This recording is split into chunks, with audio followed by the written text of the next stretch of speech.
We also believe that before reauthorization, we need to change how we determine student growth.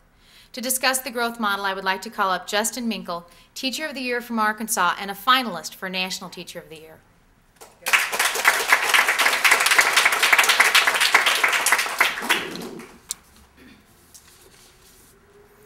Good morning. No Child Left Behind set out an ambitious and necessary goal, closing the achievement gap by the year 2014.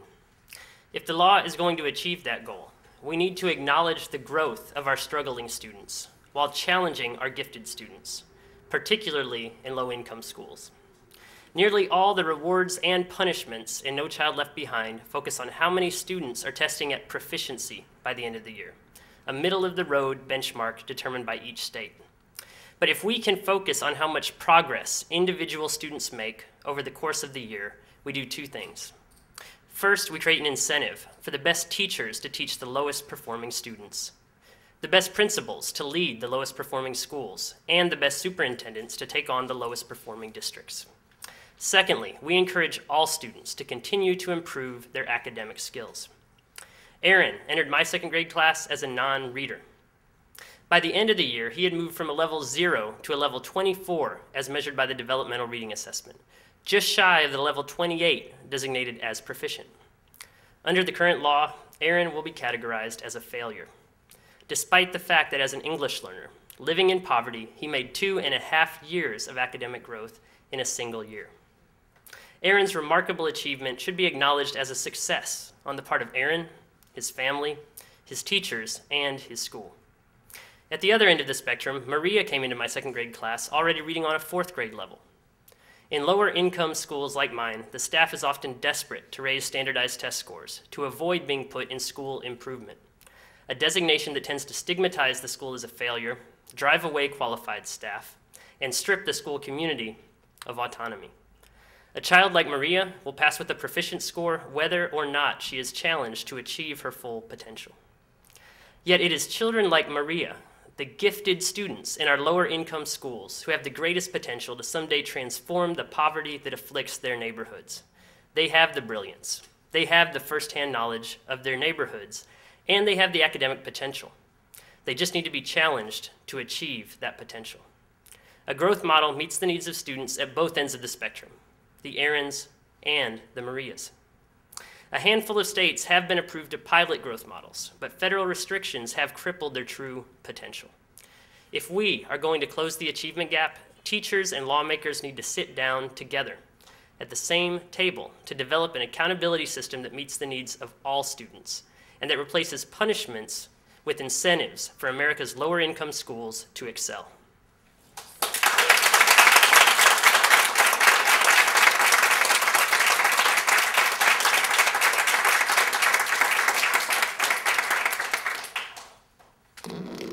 Thank you, Justin. Every school needs not only great teachers, but great leaders. Susan Ryder, Teacher of the Year from Colorado, will discuss new language that we would like to see added to NCLB on developing effective leadership.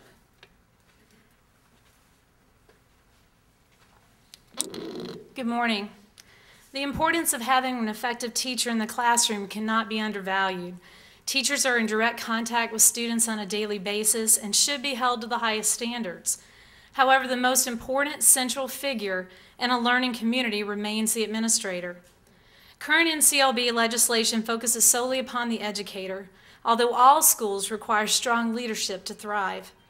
Partnerships between teachers, administrators, and policymakers must recognize the importance of outstanding instructional leaders when reworking the language of this legislation. Many of us here have witnessed the powerful ability of administrators to change the culture of an entire building, whether it's in a negative or it's a positive way. We understand that their role is challenging. Our schools are filled with students who require an enormous amount of personal attention, and often, in many cases, school administrators are the ones who bear the burden of this responsibility. Little time is left for them to focus on instructional leadership and to build the programs and relationships that foster the growth of positive, productive learning. Leading researchers agree that effective leadership adds value to the impact of classroom and teacher practices. and it ensures that lasting change flourishes. Effective administrators lead our nation's educators to challenge all students to utilize higher order thinking skills and reaching their maximum potential. Effective administrators delegate, they inspire, they conduct regular classroom visits, and they provide positive feedback and they provide productive feedback to teachers. In my 13 years of teaching, I've worked with outstanding administrators, and I've seen them support collaborative relationships between teachers, parents, students, and support staff. I've also experienced firsthand a lack of instructional leadership. In the same 3 years, my school transitioned 3 different principals and several superintendents. Without consistent instructional leadership, we lack the support to excel beyond what was necessary to function. Our third administrator arrived with the vision, the core knowledge, and the leadership skills necessary to effectively share the responsibility of our school's progress. My colleagues and I, our students, and our community now build upon a strong foundation. We regularly collaborate to develop and align curriculum, we research and implement best practices, and we continually seek innovative ways to motivate our students. We have established a professional library. We've designated the time for meaningful professional development, and we see that we have necessary follow-up. We advocate for education and expect only the best from our students, ourselves, and our instructional leaders. A partnership between teachers, administrators, and policymakers that develops legislation to produce strong administrative leaders will have an immediate impact on the learning environments all across this nation. We need each other to make this happen.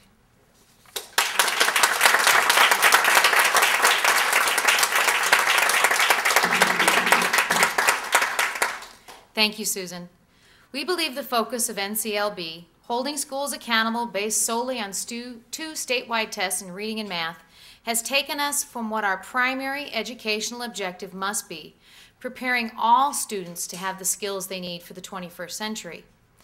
The kindergartners who enter our classrooms this fall are going to be the graduating class of 2020.